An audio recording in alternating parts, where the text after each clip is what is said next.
Ladies and gentlemen, thank you for standing by, and welcome to the Snowflake Q3 FY21 earnings call. At this time, all participants are in a listen-only mode. After the speaker's presentation, there will be a question-and-answer session. To ask a question during the session, you will need to press star 1 on your telephone. Please be advised that today's conference is being recorded. If you require any further assistance, please press star 0. I would now like to hand the conference over to your speaker today, Jimmy Sexton, Head of Investor Relations. Thank you. Please go ahead. Good afternoon, and thank you for joining us on Snowflake's Q3 fiscal 2021 earnings call. Joining me are Frank Slootman, our Chairman and Chief Executive Officer, and Mike Scarpelli, our Chief Financial Officer. During today's call, we will review our financial results for third quarter fiscal 2021 and discuss our guidance for the fourth quarter and full year fiscal 2021. During today's call, we will make forward-looking statements, including statements related to the expected performance of our business, future financial results, strategy, long-term growth, and overall future prospects. These statements are subject to risks and uncertainties, which could cause them to differ materially from actual results. Information concerning those risks is available in our earnings press release distributed after market close today and in our SEC filings, including the Form 10-Q for the quarter ended October 31st, 2020. That will be filed with the SEC today. We caution you not to place undue reliance on forward-looking statements and undertake no duty or obligation to update any forward-looking statements as a result of new information, future events, or changes in our expectations. We'd also like to point out that on today's call, we will report both GAAP and non-GAAP results. We use these non-GAAP financial measures internally for financial and operational decision-making purposes and as a means to evaluate period-to-period comparisons. Non-GAAP financial measures are presented in addition to, and not as a substitute for financial measures calculated in accordance with GAAP. To see the reconciliation of these non-GAAP measures, please refer to our earnings press release distributed earlier today and our investor presentation, which are posted at investors.snowflake.com. A replay of today's call will also be posted on the website. With that, I would now like to turn the call over to Frank. Thanks, Jimmy, and good afternoon, everybody, and thanks for joining us on our inaugural earnings call. Let's review the results. We saw strong consumption trends across our customer base in Q3, with product revenue growing 115% year-on-year to $148 million, and a net revenue retention rate of 162%. Coupled with this rapid growth, we continue to see improving unit economics, cash flow, and operating efficiency. Our growth is driven by long-term secular trends in data science and analytics enabled by cloud-scale computing. With the onslaught of digital transformation, data operations have become the beating heart of the modern enterprise. The pandemic has been more or less neutral to our business. Some businesses were negatively affected in terms of demand sentiment, but others stepped up their data strategy given the new complexities of the health crisis and economic effects. It bears repeating that Snowflake is not a SaaS business model. We're a consumption company, and our reported revenue has a direct relationship with the consumption of our platform during the period. The consumption model is variable, not fixed, meaning our model places no limits on how much of our platform a customer can consume, and this contributes to our strong revenue retention rate. The technology is now ahead of people's ability to take advantage of virtually unbounded capacity, scale, and performance. Over the past year, Snowflake has augmented its selling motion to campaign some of the largest enterprises and institutions in the world. Snowflake is well represented now in 8 of the Fortune 10, and we added 12 Fortune 500 customers in Q3, including Fiserv and Geico. Interest in Snowflake is growing. We hosted our Snowflake Data Cloud Summit 2 weeks ago with over 40,000 registrations, up from 15,000 registrations at our Snowflake Summit in June. Shifting gears, I'd like to take a moment here and introduce you to the Snowflake Data Cloud because it's the centerpiece of our mission and strategy. As an industry, we have struggled to mobilize our data, meaning that it's been hard to put data in the service of our enterprise, and we set out to change that. As we see it, we've never had a data cloud in the history of computing. We are used to SaaS applications as application clouds, and the massive infrastructure clouds like AWS, Azure, and Google Cloud, servers and storage you can consume by the drink. But data lives absolutely everywhere in millions of places, held hostage by machines, applications, networks, and clouds. We have long needed to blend and join disparate data sets. That's why we built data warehouses in the first place. They were expensive, capacity constrained, and required tons of data preparation and manipulation prior to use. Only the largest, most demanding data estates could afford these platforms, so they were never pervasive. Snowflake changed that, drastically scaling down to the smallest jobs and radically changing the economics with a highly elastic utility model. Not only could everybody now afford these great powers, Snowflake also removed constraints on data volume, cluster performance, and concurrent workload execution. Even high-end users reported being able to cut their existing spend and expand their workloads dramatically at the same time. As compelling as Snowflake was to turbo existing workloads, old habits die hard. Many customers are still evaluating data platforms one workload at a time, basically limiting data operations to their silos. That's like steering a ship by its wake. Future workload will look different, with machine learning and data science becoming ultimate users. The workload at a time mentality leads to building the silos of the future. The Snowflake Data Cloud is a data universe, a global data orbit, where Snowflake users effortlessly plug in, discover, explore, and access data from an incredible growing variety of sources. It's a different way of thinking about the data needs of the future. The Snowflake Data Cloud combines world-class execution with unfettered data access. Customers need both. We're seeing promising signs of adoption, with already 23% of our customers using our data sharing capabilities. We also continue to onboard new data providers, and in Q3 we added Standard & Poor's Global, Morningstar, and CoreLogic, to name a few, and we now have over 100 data providers on our marketplace. At the Snowflake Data Cloud Summit, we heard from customers about the impact that the Data Cloud is having on their business. A retail rewards customer has fully embraced the Data Cloud. Snowflake allows them to securely share data sets with media partners and power customer-facing applications to target their end users.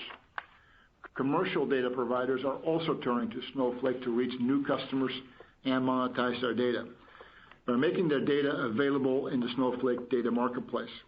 Experian helped retail customers accelerate their digital transformation efforts. Experian's retail customers are now reaching shoppers online with insights garnered from Snowflake's Data Marketplace to reach customers who are no longer shopping in stores. Let's highlight some product announcements from the Snowflake Data Cloud Summit in November. First, we've grown our partnership with Salesforce. The previously announced Output Connector is now generally available and allows customers to more easily sync Salesforce data with Snowflake. Secondly, we announced Snowpark, our new developer experience. Snowpark will enable users to write code in their preferred language to build data transformations and score machine learning models, all processed by Snowflake. Third, we announced support for unstructured data, in addition to our long-standing support for structured and semi-structured data. And lastly, we are enhancing our data governance strategy with the introduction of row access policies, tagging, and column masking. This will help our customers control access by user type in a highly granular fashion. Very important given the heightened sensitivity around data governance. These capabilities are essential to grow on the Data Cloud, and you can expect more platform enhancements from us going forward. Before closing, I would like to highlight the upcoming release of our book, The Rise of the Data Cloud. We wrote this book because the Data Cloud is the centerpiece of our strategy and vision. We showcase many customers in numerous vertical industries with their Snowflake journeys and experiences. It's meant to enlighten and inspire, something we call the art of the possible. The book will be available on December 4th. In closing, we're pleased with our quarter and excited about the momentum coming out of the Data Cloud Summit as we head into the final quarter of our fiscal year. With that, I will turn the call over to Mike. Thank you, Frank. Before I discuss our results and guidance, I would like to spend some time discussing our unique and powerful business model. We are not a SaaS model. We are a consumption model. Our business model is a key differentiator for us and is designed to drive customer success. Our customers purchase credits, and when those credits are consumed, we recognize the revenue. Unlike a ratable model, we only recognize revenue if the customer uses our platform. For this reason, there is no shelfware in our revenue. For many customers, it takes several months, up until they are up and running at full capacity, and this model gives them the flexibility to purchase the amount they plan on using without wasting credits or exceeding their original contract if they consume more than planned. For these reasons, we do not focus on the same metrics that a SaaS business would. We focus on product revenue and remaining performance obligation. Product revenue, which excludes professional services and other revenue, is the most transparent disclosure we offer. It gives full insight into how our customers are actually using our product in the period reported. If a customer purchases credits and does not consume, their revenue will be $0. We also focus on remaining performance obligation, or RPO. RPO represents all the contracted revenue not yet recognized, including both deferred revenue and non-cancelable contracted amounts that will be invoiced and recognized as revenue in future periods. Unlike most SaaS businesses, billings is not a meaningful metric for us because it is less correlated to product revenue due to the variability of consumption. I would also like to mention that our GAAP financials will now be available on the Snowflake marketplace, and we encourage all of you to consume our financial information in a new way.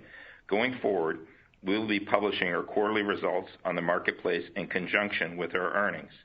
Now let's turn to our results and guidance. For Q3, product revenues were $148 million, representing 115% year-over-year growth. Our remaining performance obligation was $928 million, representing 240% year-over-year growth, with a weighted average life of multi-year contracts of 2.5 years. This strong performance is driven by our customer base realizing the value of our platform for their existing use cases while also embracing the Snowflake Data Cloud vision. As I mentioned earlier, our business model allows our customers to consume their entire contract before the end of the term, which is what we often see. We also continue to see customers willing to make more multi-year commitments with us, which is a direct result of the value our customers can create with us. As we continue to scale, we are increasingly focused on moving upmarket, and you can see the benefits of those investments paying off. In Q3, we saw the number of customers consuming greater than $1 million in trailing 12-month product revenue increased to 65, up from 31 in the same period last year.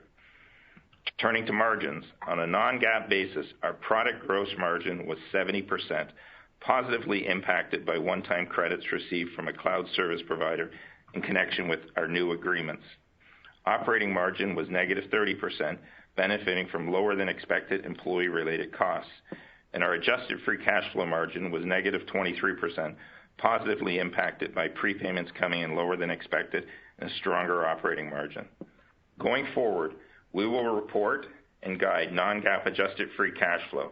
Adjusted free cash flow will exclude the impact of cash paid for employer payroll tax items on employee stock transactions. This quarter, we saw $800,000 impact from those items. For a detailed bridge of cash flow from operations to adjusted free cash flow, please refer to our investor presentation on our IR website. We ended the quarter in a strong cash position with approximately $5.1 billion in cash equivalents, and short-term and long-term investments. This capital allows us to invest in new strategic initiatives such as Snowflake Ventures, which we announced last month. Snowflake Ventures' mission is to enable more organizations to harness the power of the data cloud. To do this, we will invest in growth stage companies that demonstrate a commitment to mobilizing data, provide value to our customers, and expand opportunities for the data cloud. Similarly, we will continue to evaluate strategic tuck-in opportunities in M&A focused on talent and technology. Our acquisition strategy aligns with our product strategy. Everything must be done the Snowflake way, and that means delivering as one native product. Now, I would like to give an update on how we view COVID impacting our forecast. Our forecast assumes our employees will continue to be working remotely for the foreseeable future. We have proven our ability to maintain productivity during the pandemic and are in no rush to return back to the office and regular travel. Leveraging Zoom and other collaboration tools, we've been operating at a high level and able to smoothly onboard over 500 employees during the pandemic. We believe we will eventually be back in the office, but until we have new information and can guarantee our employees' safety, we will continue to work remotely. Now let's turn to guidance for the fourth quarter and full year fiscal 2021. For the fourth quarter ending January 31st, 2021, we expect product revenues between $162 and $167 million, representing year-over-year growth between 97 and 103%. Turning to margins, we expect on a non-GAAP basis an implied 70% product gross margin, negative 30% operating margin, and negative 8% adjusted free cash flow margin. And we expect 283 million weighted average shares outstanding. I would like to remind everyone that because of our consumption-based business model, we do not recognize revenue immediately after a deal is booked. For this reason, you may not see a revenue beat flowing through to the next quarter like you would in a ratable business model. Just because a customer consumes in a certain pattern one quarter, it does not necessarily mean they will continue those patterns going forward. For the full year fiscal 2021, we expect product revenues between $538 and $543 million, representing year-over-year growth of between 113 and 115%. Turning to margins, we expect on a non-GAAP basis 68% product gross margin, negative 40% operating margin, and negative 18% adjusted free cash flow margin, and we expect 255 million weighted average shares outstanding. With that, operator, you can now open up the line for questions. At this time, I would like to remind everyone, in order to ask a question, press *1 on your telephone keypad. To withdraw your question, press the pound or hash key. Please stand by while we compile the Q&A roster. Your first question comes from the line of Heather Bellini from Goldman Sachs. Please go ahead. Great. Thank you very much, gentlemen, and congratulations on the first quarter out of the gate. I wanted to ask a little bit, you mentioned, kind of keeping your employees home as a result of COVID until things are safe, but wondering if you could share with us a little bit about what you've noticed in terms of the pace of consumption trends as the pandemic's been going on and as people prioritize moving to the cloud. Can you share with us any anecdotal data about how customers might be even accelerating their pace of capacity usage with Snowflake? Thank you. Yeah, Heather, it's Frank. I'll give you one example. We have a data set on our Snowflake Data Marketplace that's listed by a company called Star Schema, which provides detailed incident and fatality rates, very, very detailed, and they're updated continually. And we saw almost our entire customer base access that data within days and weeks. And when that happens, it drives consumption, and that access has continued to this day. So sometimes you have catalysts in specific data sets that really help customers overlay data, run models, understand their demand environment better, and so on. It's hard to generalize. This is just sort of a single anecdote that kind of stands out to us. I would add, Heather, that we do see in certain industries, like we have some customers that are in the travel industry, we see their consumption down, but we have a lot of customers that are kind of more in the online consumer world, that their business is booming and their consumption is much higher than we're forecasting. So it all depends upon the industry they're in, but on average, we're seeing our customers consume more than we would expect. That's why we ended up beating by what we did. It was a higher beat than I was expecting for the quarter. Great. Thank you so much, guys. Your next question comes from the line of Raimo Lenschow from Barclays. Please go ahead. Hey, thanks. Congrats from me as well for the first quarter, and thanks for the presentation as well. Lots of useful information in there. Frank, question for you. You mentioned earlier about the data formats that you're kind of dealing with and that you're now doing also like unstructured data. Can you talk a little bit about the evolution? Because, when Snowflake started out, it was a very good relational cloud data warehouse, and then when you guys came, it became much broader. Can you talk a little bit like how do you see that evolving? How quickly you see customer adoptions in the other areas of working with data coming through as well? And then I have one follow-up from Mike. Yeah. So the overarching theme here is that we have evolved Snowflake from being the data warehouse in the cloud to being a cloud data platform, and the distinction there is a much expanding scope of workloads. For those who have not been following Snowflake that long, we actually got our start processing semi-structured data. That was really a big differentiator for us going back to 2015, 16. Yeah, but certainly structured relational data is a mainstay of our business. But when you're following a cloud data platform strategy, what happens is that our customers are seeking broader workload support, broader data support, and we also announced couple of quarters ago, support for geospatial data, and the uptake of that new data type is just enormous. So there is ferocious appetite in our customer base for us expanding the scope of our capabilities, both in terms of workloads and in terms of data types, our ability to use external services. So it's a very broadly capable platform. Customers don't want a multitude of platforms in their environments. They're very, very intent of bringing as much data as they possibly can onto Snowflake and running as many workloads as they can on Snowflake, and we're running hard to enable that. Okay, perfect. Thank you. And then, Mike, on gross margins, I got the 68% gross margin kind of comment you gave. Can you talk a little bit about the puts and take in terms of that in the long run? Obviously, with bigger scale, you have more negotiations power with the big cloud vendors. How is that going to change the margins going forward? Thank you. Sure. So as you saw for the most recent quarter, we just did 70% gross margin, and the implied for the full year is 68, but we're actually going to do 70% margin in Q4.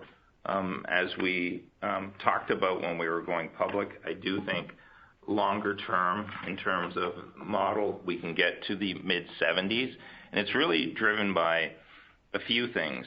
One is better pricing with our cloud vendors. We did just renegotiate deals with two of our cloud vendors, AWS and Azure, who are the majority of virtually all of our businesses run in there today. And I do think as we continue to grow, we'll be able to renegotiate those again. Scale, we have a lot of deployments around the world where we're not even close to being at scale, and especially as EMEA is starting to take off for us, we'll get more scale in those, which will drive better margins for us. And then also, we're seeing a lot better discipline in our field around discounting, and if you see the average price per credit we're getting, it continues to increase. So those are the three things that are really going to drive that margin. Okay, perfect. Thank you. Congrats. Your next question comes from Brent Bracelin from Piper Sandler. Please go ahead. Thanks. One for Frank, a quick follow-up for Mike here. Frank, we're starting to pick up broader interest for Snowflake in the insurance industry, which makes sense given this industry tends to be more data intensive. But I guess, could you talk about the opportunity you see for Snowflake in insurance or any other vertical maybe that stood out this quarter where you're seeing outsized traction? Yeah, I've been involved in a lot of insurance, campaigns, and they're very keen on transformation more so than just modernization. Many of the larger insurance companies have very broad cross-selling capabilities, but do not have the systems from an analytical data standpoint to support that. So they're very, very intent on sort of dislodging themselves from their historical on-premise systems and really gain the promise of data sciences and machine learning. And you need to have platforms like Snowflake to be able to enable that. So yeah, we announced a number of insurance accounts this quarter, and we love that industry because, as you said, they're very data rich. There's enormous potential, for us to really digitize, if you will, or really bring digital transformation to the insurance industry. So super exciting.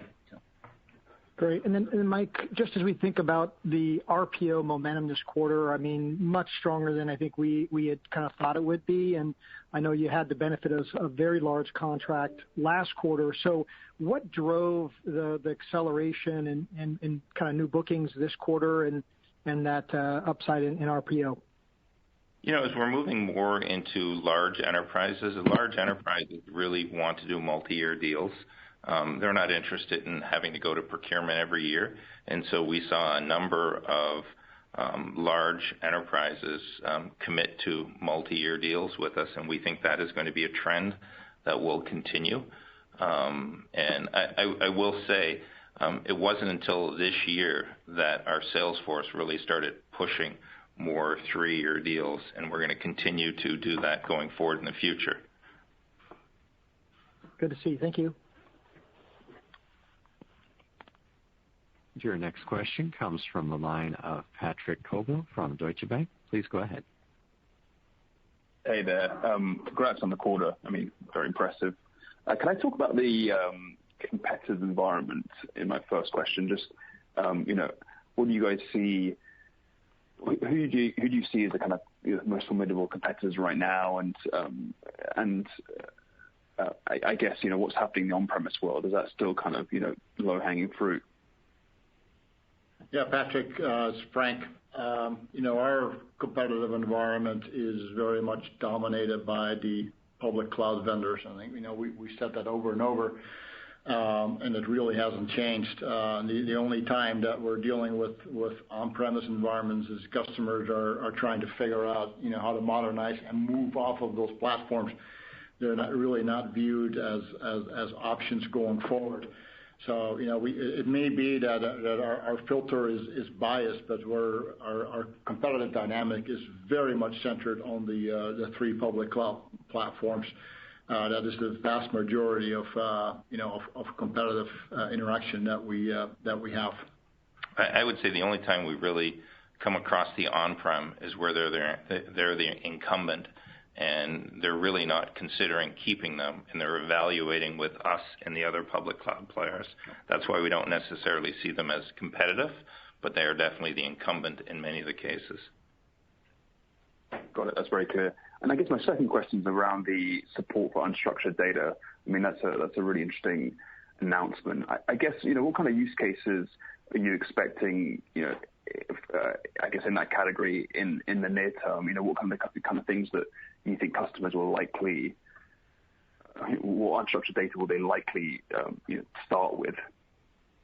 Well, for sure, image data, video data, PDFs, social media. And by the way, this is also where ML services are going to become, machine learning services are going to be really interesting because, say I have image scans from a webcam somewhere in the city, and I'm able to shoot that over to an external service, have it scanned to whether that's a recognizable, known person. There's going to be enormous potential, for this, and we're, as I said earlier, we're getting pushed by our customers to really bring these different data types, onto our platform because they're just part of the types of analytical processes that they want to run.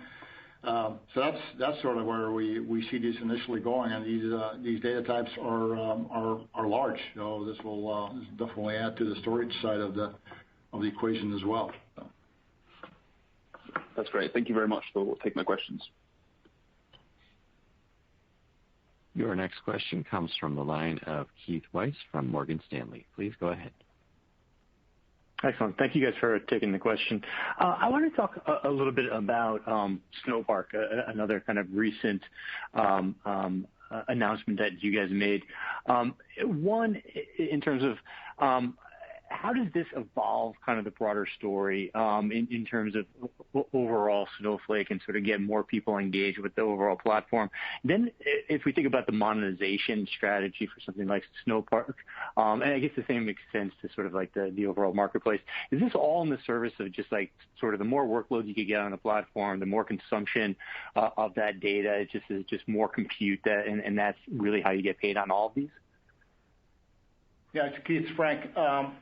Basically, we're enabling a whole different range of users on the Snowflake query engine, right? There are the data engineers, they're there that use the SQL language to interrogate data, and then there's a whole another world out there that interrogates, data, through their language of choice, notably Java and Python, and they use things like data frames to process their data. It's a very different mode. It's highly programmatic.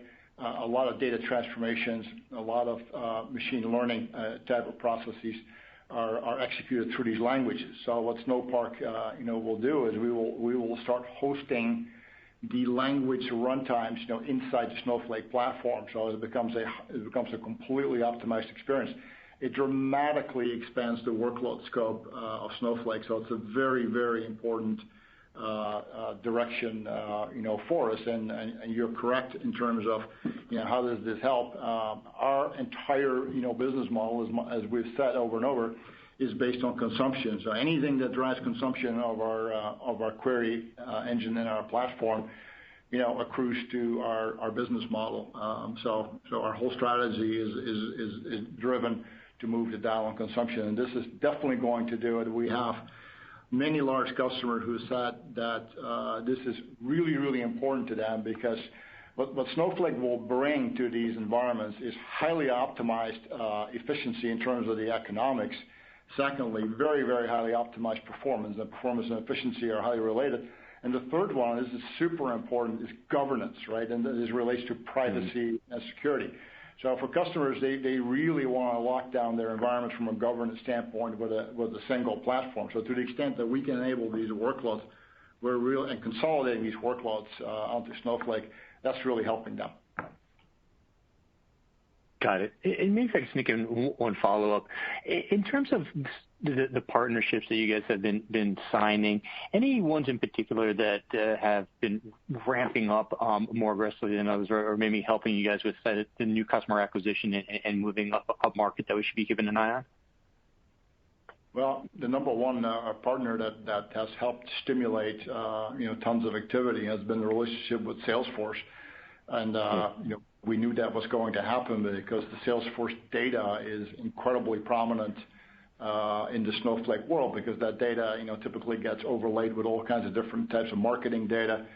Salesforce is not an island, and I think that's one of the reasons why our relationship with Salesforce evolved so productively, because they understood that the data gets blended and overlaid with data coming from other sources, and that really then translates into new insight, new signals that help drive the business. So Salesforce has driven a lot of new looks and new interest in our combined offerings. Got it. That's super interesting. Thank you, guys. Your next question comes from the line of Brad Reback from Stifel. Great. Thanks very much. Mike, your comment earlier around less discounting, how much of that is a function of better execution in the field by the sales force versus customers just being much more comfortable migrating to the cloud and you being able to take advantage of that? Thanks. I would say a lot of it is our better discipline in our sales force, but then also given the reference customers we have and what customers are seeing, they're more willing to move to Snowflake as well too, which makes the procurement process easier. Great. But what I will also tell you today, the product we're delivering today is so much better than what it was 3 years ago or 2 years ago continues, and it becomes more, the performance on it every year gets better and better. And as a result, customers should pay more for it. Because they save money. Yeah, correct. Excellent. Thank you very much. Your next question comes from Mark Murphy from J.P. Morgan. Please go ahead. Yes, thank you. I'll add my congrats. Frank, where do you think we are in the cycle of COVID impacts, specifically on the new logo bookings piece? I think Chris Degnan had said recently that customers that were hesitant to start their cloud journey are moving faster now. And so it looks like a bit better quarter for your customer ads. Are you feeling that incremental improvement in the new logo bookings kind of relative to where that was in the March and April timeframe? Yeah, I think that the demand sentiment was stronger in this period than it was in the first half of the year, and COVID has definitely one aspect to it. I certainly think that our public market debut, also added to sort of the general energy and notoriety, if you will. It just became kind of a catalyst for a lot of people wanting to find out more and really take the relationship to the next level. So it was a tailwind in many ways, and that certainly was one of the reasons why we wanted to take the company public, is to really raise the stature of the company in the marketplace, because we sell to the largest institutions and enterprises in the world, and we're also competing against the largest ones in the world also. So these things are important. As a quick follow-up, could you help us understand how aggressive your ambitions are going to be in the data science arena? You've touched on it a bit, but for building machine learning models and AI algorithms, and also for handling log data or machine data, is there equal customer pull in both areas, or is it stronger in one or the other? Oh, we do a ton of work in machine data, log data. I mean, security data lakes is a growing use case that has a ton of interest, and we already have very, very large deployments of those. So that's an area that is very exciting. As far as machine learning goes, what we are doing is we're really enabling ourselves architecturally to really accommodate machine learning services, so that we can really take advantage of all the technology that is out there. What you're not going to see from Snowflake is that we're going to go buy something and then go it alone and sort of shut out our partners. I mean, our architecture and our strategy is very much on embracing and enabling all the capabilities that are out there. Customers have tons and tons of choice. They can use ready-made services. They can use the tooling for building new services. And that is in contrast to some of the competitors that we have in the marketplace. So we have very specifically chosen for that path. But we're going to be super, super active in data science. This is why, because they are the ultimate consumer of the Snowflake cloud data platform. Thank you. Your next question comes from the line of Patrick Walravens from JMP. Please go ahead. Oh, great. Thank you. And let me add my congratulations. So, Frank, you mentioned at the beginning that you're very focused on moving up market. And I'm just wondering if you could provide some more color on what that entails from an operational perspective for you guys.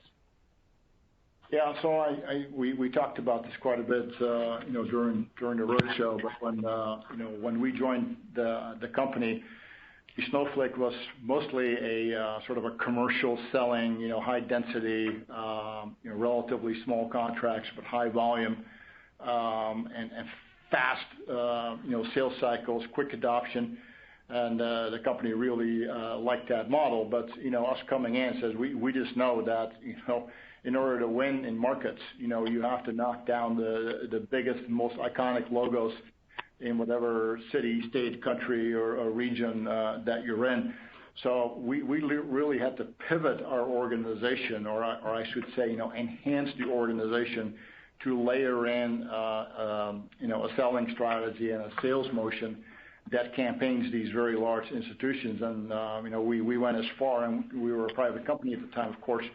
We did open heart surgery on our sales organization, and we separated it between a sales organization that campaigns the largest 250 accounts in the world, and then sort of the rest of the large enterprises, and then we're segmented even more on the low end also.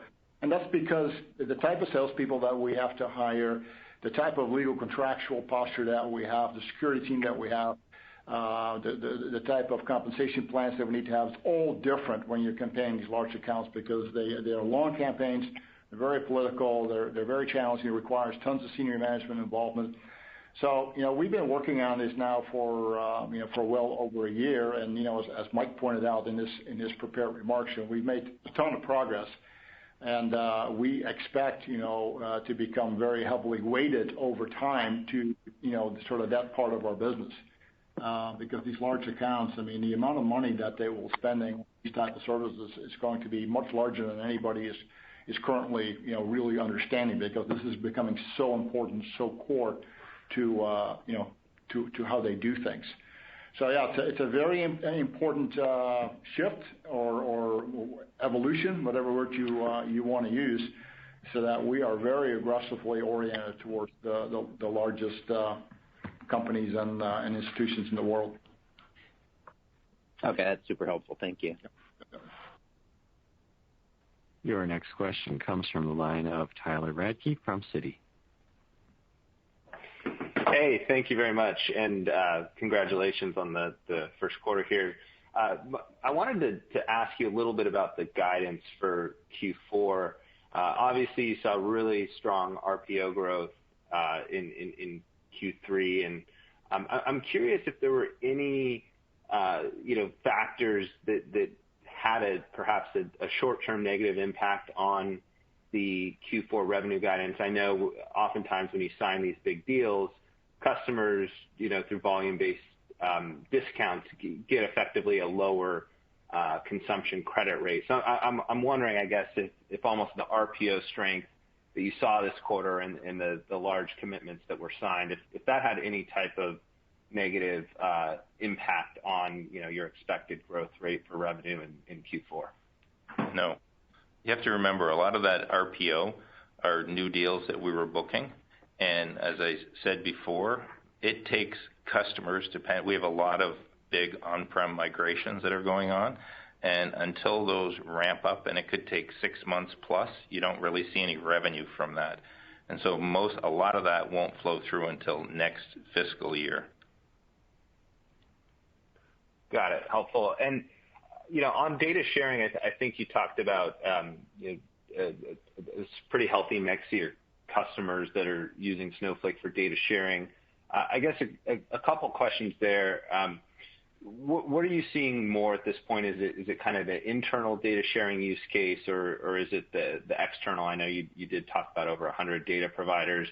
And then secondly, I know it's still early, but have you seen any type of trends where once customers use data sharing, you see consumption rise by orders of magnitude, or just help us think through how much that consumption potential is once customers move over to a data sharing use case.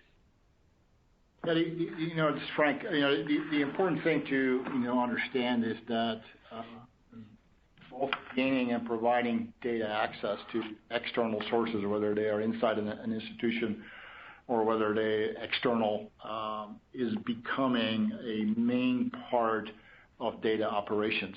Historically, it hasn't been as we used file transfer protocols, APIs, to move data from A to B. It was logistically incredibly hard. It was a very governance challenge. People did it because they had to, but they absolutely didn't like it. So here comes Snowflake with a frictionless, seamless data sharing model. All of a sudden it's like, hey, part of our data operations is that we both gain and provide access to, in the case of large financial institutions, they have hundreds and hundreds of data sets that they gain access to and provide access to.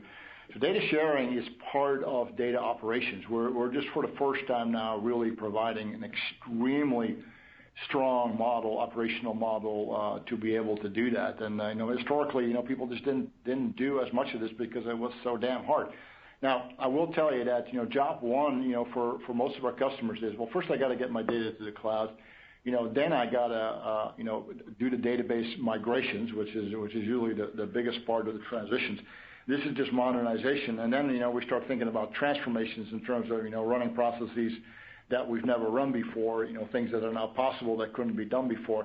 And typically, data sharing is sort of the frontier, if you will, of the new things that are now possible that people had never even considered before. It was not even an option, and they were so preoccupied with just doing things in terms of blocking and tackling that they had never gotten around to really fully examining and understanding and what is now possible. So it's usually, data sharing is usually not the first part of the conversation. It's something that sort of evolves over time. And what we are seeing though is that we're now getting into deals where people already have strong incumbents on the cloud relative to existing workloads, and the data cloud and our data sharing capabilities are busting open accounts, where normally on a workload basis, we would not really have that much opportunity or the customer incentive to even look at us. So the Salesforce loves that about it. It's a conversation where we're hitting 1,000. Okay, it just never fails to trigger new interest. So we like it for all of those reasons.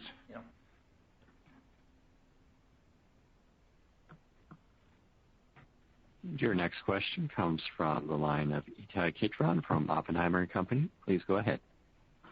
Thanks. Hey, guys. Again, congrats on the first great quarter out of the gate. A couple of questions for me, maybe one for you first, Frank. I want to go back to the machine learning comments you made earlier. I just want to make sure I understand this and get this right. Do you intend or not intend on moving into the machine learning algorithm space like a Databricks or a Data Robot? I want to make sure I understand your interaction with machine learning. Are you going to be an enabler, or are you actually going to provide a full stack platform for machine learning? Well, we're going to do both. What I did say was we don't sort of want to go to the marketplace and say you're going to have to use ours and that's it. There's enough people that operate in that mode. So we're going to have a much richer, wider, broader, set of choices for customers. Certainly, my comments about Snowpark. I mean, considering that we're going to have Java, Python, language runtimes in our platform, that's going to be a key enabler for people to develop these kind of capabilities and use the kind of capabilities that they're already using today. So it's really bringing those workloads that already exist or that are being newly developed to bring that inside the Snowflake platform. So we're not going to be a company where we have our own flavor of everything and our partners are all going to be secondary. We want to actively encourage development on our platform, participation on our platform, because again, we're a consumption company. So the way we drive our strategy is to drive activity on our platform, right? I mean, if we get activity on our platform, whether our product drives it or a partner drives it, it yields the same result, right? So we'd be crazy to, because the way our model works, we don't have to prioritize our own product. Got it. And maybe flipping it to the other side of the chain, then clearly your economics get much better and better the more and more data resides on your platform. And so moving data into your platform is absolutely critical for you. How do you think about the data integration layer, which is highly fragmented and has multiple layers to it? How far down the data integration side do you want to move in order to enable better and faster and smoother movement of data into your platform?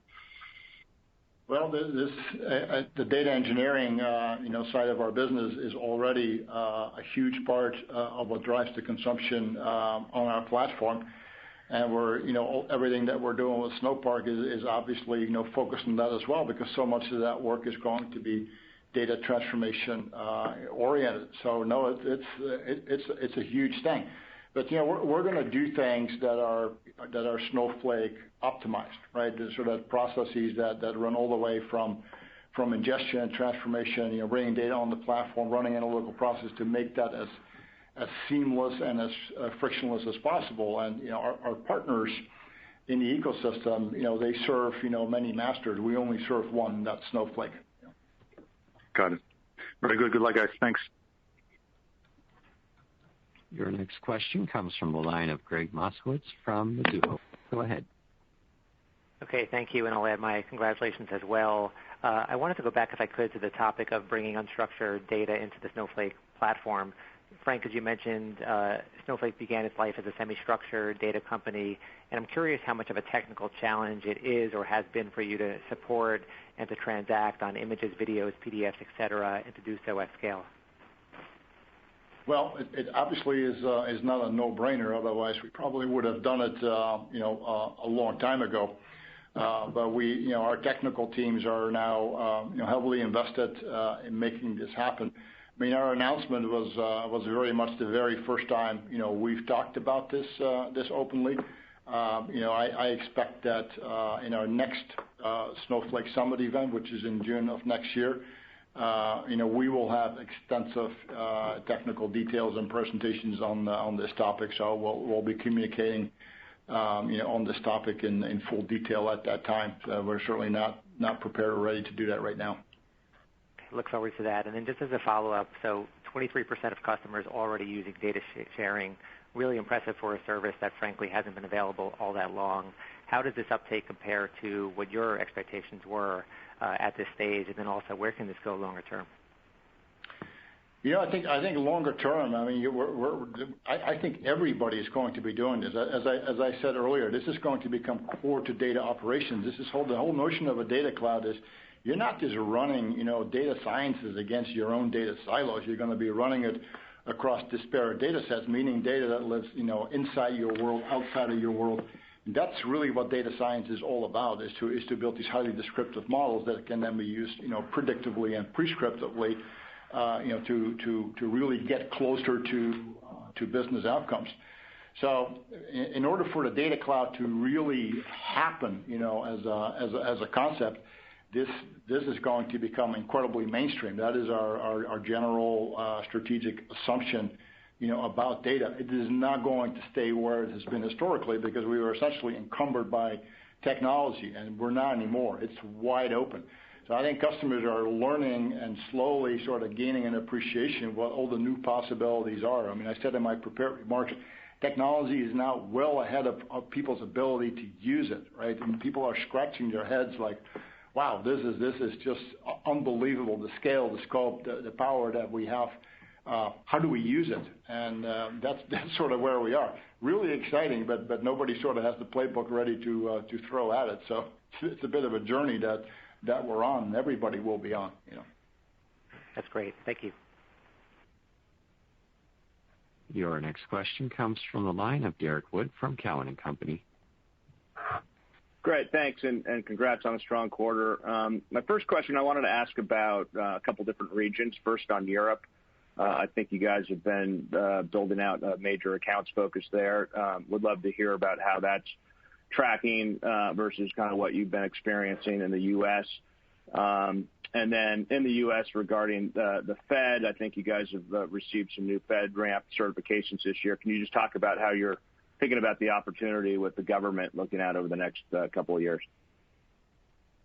Yeah, we had a really good quarter in Europe. I was very excited about that. Europe was definitely a region, where we had to sort of re-rack ourselves in terms of our large account orientation. I mean, Europe is even more sensitive to major account campaigning, because that's sort of how these markets operate. They really look to their own iconic enterprises to see what kind of decisions they make, and then the whole market kind of follows. So you simply cannot afford to be in those markets and not campaign those large enterprises. So it's a fairly substantial sort of a reboot for us, to be able to have that posture. But we're seeing it pay off. And I have very high expectations and high hopes for Europe, and we're going to be spending time there when we can travel again, to help campaign those institutions. It's a very, very good opportunity. As far as the Fed goes, the hard part about federal government is always getting them on the cloud. They just have historically been incredibly slow to move to the cloud for all kinds of reasons. So the FedRAMP certifications, that we have achieved some certifications that are helping. We need higher level of certifications to really enable that business, further. And that is really sort of the gating factor, if you will, for the Fed really, becoming a solid contributor to the business, which they're not yet. Got it. And then maybe one for Mike. You had a nice rebound in net revenue retention rates, but it has bumped around a bunch over the last few quarters. So can you just walk us through the mechanical drivers in terms of what you've seen in the last couple of quarters, and maybe how to think about how you see those numbers settling out over the next couple of quarters? Well, when we were going public, we had mentioned that we fully expect it would be above 160% this quarter, so kind of came into where we were expecting. These are extremely high net revenue retention rates. I think over time it will come down, but I'm not expecting a steep decline.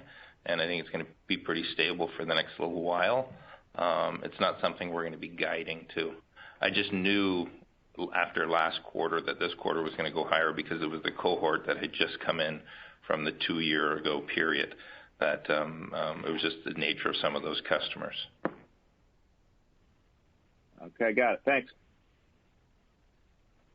Your next question comes from the line of Gray Powell from BTIG. Please go ahead. Great. Thanks for taking the questions, and I'll echo my congratulations on the results. So maybe a couple of questions for Mike.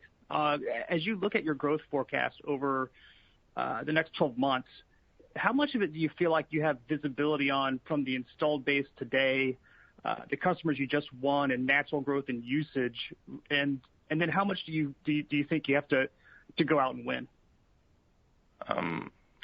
First of all, going into a quarter, virtually all of our revenue is coming from our existing customers. Very little comes from customers that are landed in the quarter, and it's less than 5% come from on-demand customers. Over the next 12 months, it's still the vast majority of our revenue is coming from our existing customers that we have.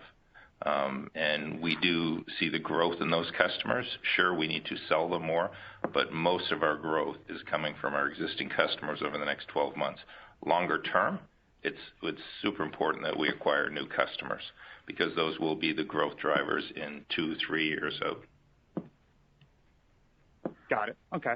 And I just want to make sure I'm thinking about the Q4 guidance correctly. So if I just look at the last 2 quarters, product revenue increased by about $23 million sequentially in both Q2 and Q3. I would think that usage is seasonally stronger in Q4. So is there any reason why product revenue would only grow by $16 million sequentially in the quarter? How should we think through that? No, it all depends upon the type of customer you are and depending upon what you're doing. There's also a number of our large customers that we've given that are getting more mature right now too, and their growth has slowed down somewhat with some of these large customers. But there is seasonality within our customer base, and I would not assume Q4 is what's driving their consumption at all. Quite frankly, in Q4, there's a lot of holidays. You have Thanksgiving, you have Christmas, and you do see decreases in the New Year's. You do see decreases because employees aren't in the office driving analytics. Got it. Okay, that's really helpful. Thank you very much. Your next question comes from the line of David Hynes from Canaccord. Please go ahead. Hey, thanks, guys. I want to ask a follow-up on the strong net revenue expansion. Frank, when you talk to CIOs at some of your larger customers, I'm curious if you pick up any concern about the pace at which their Snowflake spend is growing. Or is it still that there's such price disparity versus the incumbents that it's not an issue? I'm curious kind of how you think about balancing that in a consumption-based model. So here's the important thing, and I already mentioned it a little bit earlier. So Snowflake is a variable paradigm, right? In other words, this is not fixed. People can't consume as much and as little, as they have appetite and budget for, which is why you have this buoyancy in net revenue retention rate because people, because they now they start doing things that they could not do before. The big thing, and by the way, it's not CIOs that are upset. It's usually CFOs that are they can't understand how you go from one period to the next, and all of a sudden the number has doubled, but the business is telling them, no, we need to do this. So people are getting used to spending way more money on this class of service than they ever imagined, and the reason is they now can and they now need to, right? Now, does that take time? Yeah, it takes time for people to get used to that. I mean, I've talked to CTOs. They said we spent $50,000 last year. We're spending $1 million this year. How the hell do I explain that? Well, those are the types of transitions that we're going through. We have customers where we are the second largest line item behind Amazon AWS, right? Well, that's a little getting used to for a customer that you're spending on a service like this at this rate. But when data becomes the beating heart of your enterprise, that it makes total sense. It's just that it doesn't make sense in a historical context, and it takes time for us to transition to this realization that like this is pretty damn important. And that's sort of where sometimes it goes a little bit too quick, and people are like, holy moly, this thing is a little bit too slick and too fast, and it's just too easy to fire up a cluster or warehouse. And instead of running this process once a week, we're now running it every night because they see advantage in doing it, right? But we're seeing people getting used to large numbers. I mean, I'm quite honestly, in my own history in software, I'm just stunned by the size of the relationships that we're seeing in this business, and it's an amazing thing. But it does take time, for people to really transition to the realization that this is going to have a big economic footprint. Yeah, makes sense. Obviously, good problems to have. Maybe one quick follow-up, if I could. We've talked about the network effects that come from the data exchange. In the near term, what's more important on that front in your view? Is it getting more customers to participate, or is it getting more data providers on the network? Yeah, I don't know that we need to trade those off, quite honestly.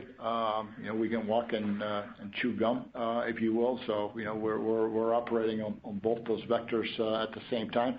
In terms of data providers, sometimes it's more of a qualitative than a quantitative thing, because they're not all created equal. So, some of those, and by the way, it's very vertically oriented in the types of data that we're dealing with. So it's a fairly nuanced thing. It's very important for us that we enrich the data cloud with new data all the time, because there's going to be more and more customers who the reason to be on Snowflake is not just the world-class execution capabilities that we have, but they need to be there because their partners are there, their data providers are there. That after a while starts to break the bow, because it becomes a no-brainer. But we have to have both. If you don't have the workload execution capabilities, the data richness will not save you. You need to have both. Yep. Very helpful, and congrats. Thank you. Your last question comes from the line of Brent Thill from Jefferies. Thanks. Just on the go-to-market as we go into next year in terms of your quota-carrying sales capacity and your build-out, how are you thinking about what you're adding to the system? Are you accelerating the build-out here, given what you're seeing with the economy starting to stabilize a little bit, or are you just maybe walk us through your thoughts on how you're thinking through the shape of that go-to-market? Well, what I would say is we're very much focused. I'll first talk geography. EMEA is one that we're investing very heavily in, and adding a fair number of people there as a percent of what they have. We're clearly focused on going after the largest enterprises in the world, and so we are continuing to add reps there. I would say we really never slowed down given what was happening in the economy. You can see that year over year in Q3 of 2020, we had 900 people in our sales organization, and we've added roughly almost 300 people into our sales organization over that period of time, a year. And we will continue to add at that similar pace going forward next year. I would say the other area we're really adding as we get more into the major accounts, we're adding a lot more SEs into our organization because majors require more one-to-one relationship, where in the past we never did. So I would say is we are really going after those larger accounts and enterprise more so than SMB. Yeah, the only thing I will add to that is that we're also on a massive push to drive verticalization end to end in our selling motions, and that means that quota is going to be overlaid and added by vertical as well. So you see our capacity to sell will grow, and it's really nice that we have it geographically, we have it by large enterprise accounts, and we're going to have it by vertical. So we're very excited about the company verticalizing. Because we're having great business on the technology side and the media side, retail, consumer packaged goods, healthcare. So that's where a lot of our selling capacity is going to grow in the coming years. And I'll add, Brent, too, that we've really been focused in the last 12 months on the system integrators, the global system integrators. So we're adding more people there. The likes of Deloitte and Accenture are building real practices around Snowflake, and we're going to continue to invest in those because they are starting to drive meaningful business to us. Great. Welcome back. Thanks. Thank you. And that was our last question. Ladies and gentlemen, this concludes today's conference call. Thank you for participating. You may now disconnect.